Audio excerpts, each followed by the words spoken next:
নমস্কার। কি বলবো, বলছি যে কি 100 টাকা দেবেন? তুমি কে? তোমাকে 100 টাকা দেবই বা কেন?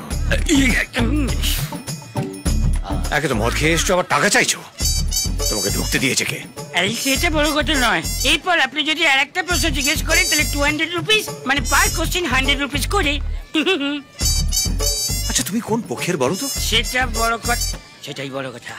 সেটার জন্য আমায় জানতে হবে যে আমাকে যে নিয়ে এসছে সে কোন পক্ষের। দাঁড়ান একটু খুঁজে দেখি সে কোথায়। ওটা কি চোখে নল লাগিয়ে? ওই কাকু কথা শোনে না, 1 মিনিট। ওই যে আমি ছেলে পক্ষ না মেয়ে পক্ষ? আমি জানি না, কাকু জানতে চাইছে আমি ছেলে পক্ষ না মেয়ে পক্ষ। বল না, কি অপূর্ব। একটু পরে কাকু আমাকে 1 বোতল মদ দেবে, 100 টাকা দেবে। হয় না, আমি আসছি না কাকু। এই কাকু, তুই একে এনেছিস? মদ খেয়ে মাতলামো করছে। কে কে ভাই তুমি? না একে চিনি না। ঠিক তো? হ্যাঁ। তো ফুল পাল্টিয়ে গেল। আরে কি মুশকিল! আমি যাতে মাতাল হয়ে গেল তাহলে ঠিক। আপনি বিশ্বাস করুন, আমাকে রাস্তা থেকে কুড়িয়ে এখানে এনেছে। ওরে বাবা কি পাল্টি!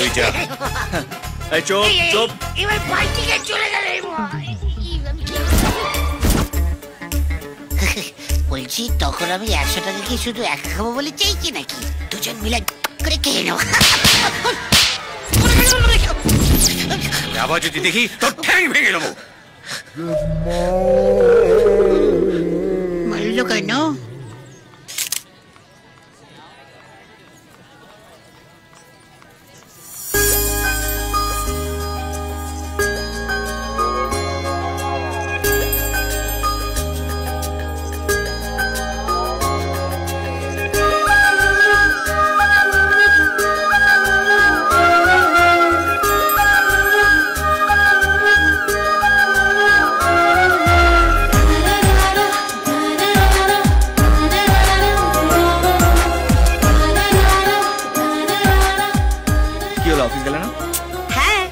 ফার্স্ট ডে কোন রকম বলে কাটিয়ে এসেছি।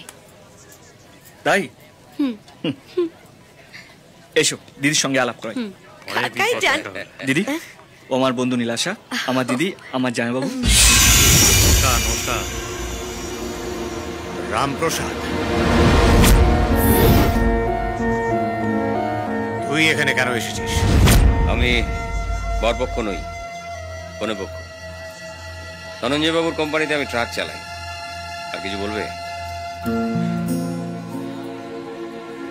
একে ও নীলাশা, কালকে ট্রেনে আলাপ হয়েছিল। শিলিগুড়িতেই চাকরি করে আমার বাবা। নমস্কার।